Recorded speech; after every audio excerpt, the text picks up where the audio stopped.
I'll never forget, everything just started to went in slow motion. Who would win a three-point shooting contest, Larry Bird or Reggie Miller? I would win hands down.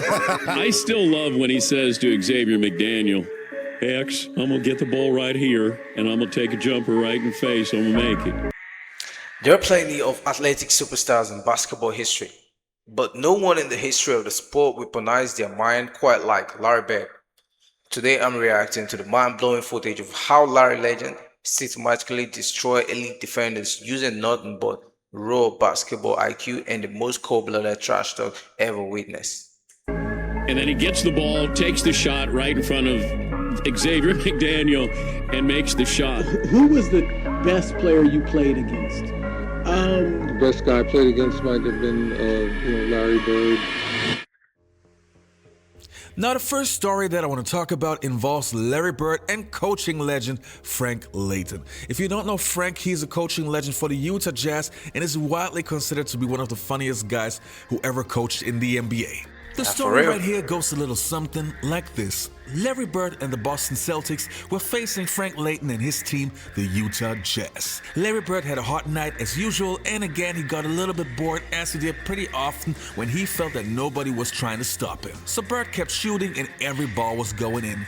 So the man's confidence was top notch too. I feel like what made this man, like what gave him the drive, it was his confidence though. This man was embarrassing teams casually. He was like, I guess he was just doing it for fun, man.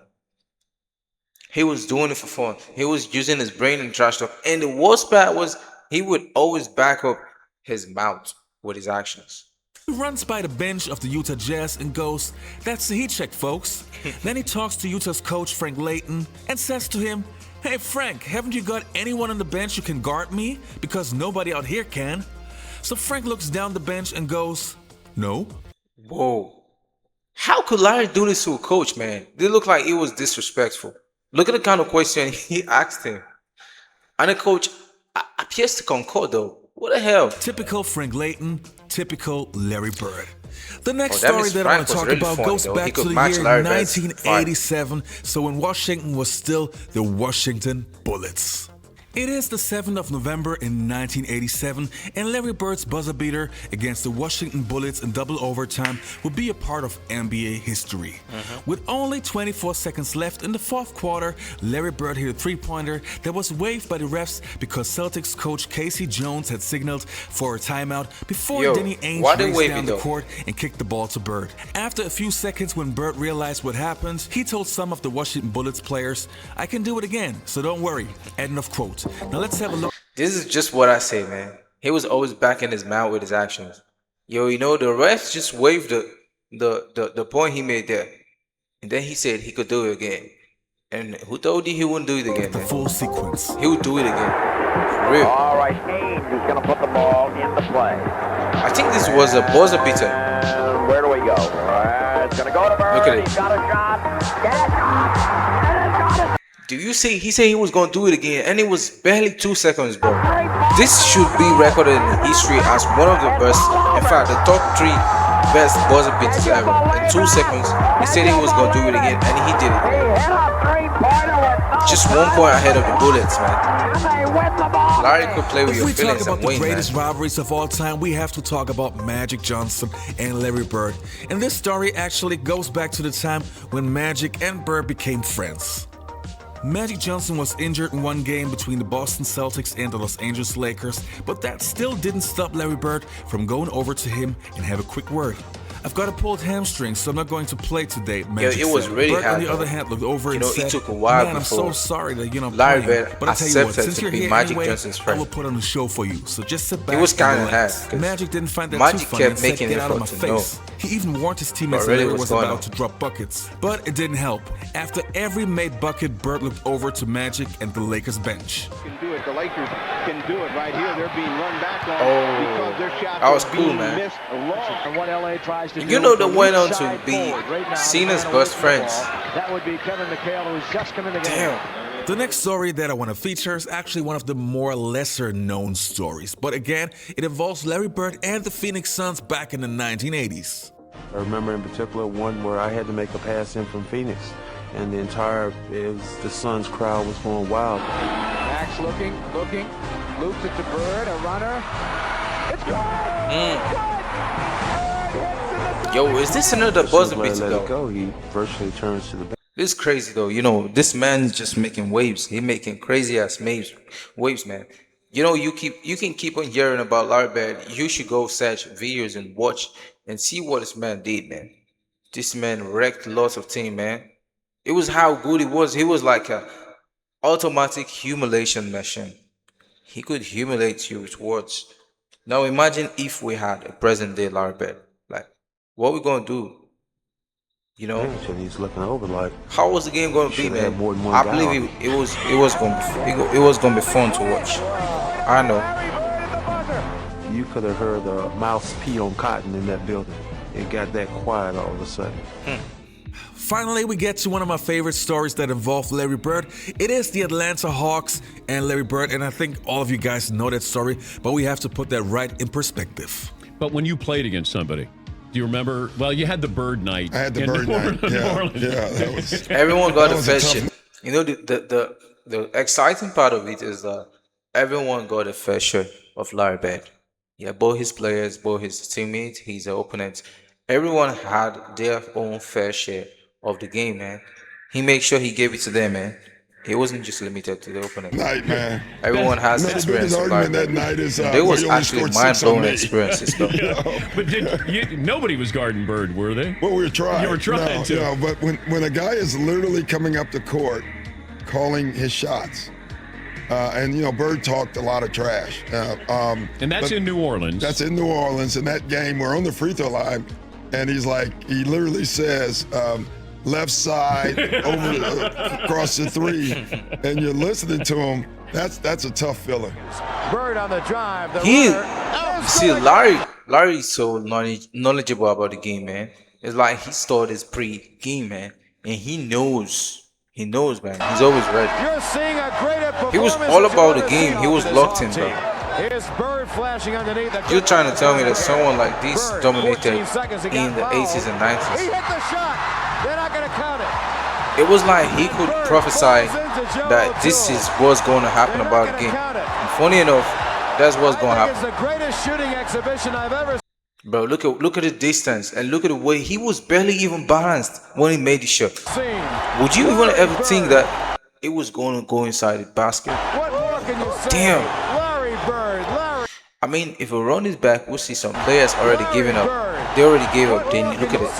They gave up because they knew what he was coming. You guys got Antoine Carr and Cliff Levingston got fined by Fratello, I think, and Eddie Johnson for celebrating Bird.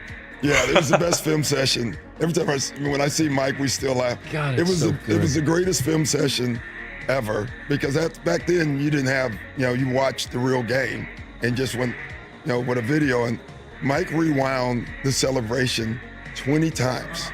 Yo, you see, this was the time that Larry Bird made that buzzer beater against the Atlanta Hawks, man. He cooked them so hard. He made basket that they was cheering him on, man. They was happy.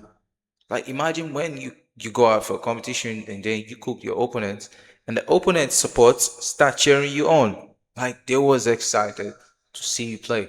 He just kept not the shot. He just kept rewinding it, showing the guys. You remember they're giving each other high five. And then somebody falls off the bench. Yeah, too. That was Eddie Johnson. For the next story, I want Kevin McHale to tell it because he was actually there, and I think it's one of his favorite stories of Larry Bird and the legendary "Told You So" story. Well, probably my favorite one was Kevin McHale. We were playing in Phoenix, and we were way up. We were like 15, and we have the worst fourth quarter in the history. We're terrible, and Larry's bad. Larry's missing shots, throwing it to the other team, throwing it in the third row, and they come back and somehow they go up 2. So we have a play, out of bounds play. I'm taking it out, and Larry says, "I'm going to bust off the play, and I'm just going to come out and I'm going to shoot a 3." And I'm like, "We're down 2." I'm like, and he was going to do no, it. Don't do that. I'm like, he did it. Shoot a 2, please. Go to the hole, try to get fouled. Let's just get into overtime, see if we can't win this game. And Larry says, "No, I'm just going to bust a 3 on him." And I'm like, "Oh my gosh!" So he tells the Phoenix bench, he tells the coaches, yeah, I'm just fixing to bust a three on you guys and just go home. I'm tired of this. And he gets the ball, jumps out, busts the play, comes out, gets the ball at the slot, shoots the ball. As the ball's in the air, he kind of turns towards the Phoenix bench and yells, "Told you so!" Told you so. You see, this is the confidence of a man, of an unbeatable man. Yeah, you got nothing on him. Whatever he said he was going to do, he was always going to do it. And there's no two ways about it. We'll get into the disrespectful part, but to be a 3-time straight MVP while dealing with back injuries and minimal vertical knee proves that Larry Bird's mental mapping of the game was on a completely different level. You know, he was a literal chess grandmaster playing checkers against elite athletes. Elite, in quote, athletes. That's what Larry was. And he played against elite athletes. And he played with elite athletes. So you see, you would know that when you go watch his early career life, like how he grew up, you know, he came from blue collar jobs, you know, he used to train by himself. He's self-taught. Majority of the game, he's self-taught. So you see why he's striving so hard. You see why he came into the game with so much confidence, and he left with so much aura, man. Running to the locker room. He never let anything stop him. And it went in, and I just started laughing. I was like, "Oh man." Now for the last story, I'm pretty sure everybody knows it, but I just had to put it on my list, and we have to put it into the right perspective. Just imagine in today's NBA, a player would announce that he would play the entire next game with his off-fan and still would put up a performance for the ages. I think that's impossible, and one of the craziest stories that ever happens in the NBA, the Larry Bird left-handed. This was when he said he was going to use his left hand throughout, and that was what he did. And he used to use the left hand to cool people. Larry told all of us and the media, he said, tomorrow night's the last game of the trip. I'm going to play this one left-handed. So when you look at Bird against Kersey. Like, what gave him the confidence to say that, bro? Oh, he was getting bored. He had to spice it up. Rebounding. You know, some people are naturally like that. Still down there. Look at.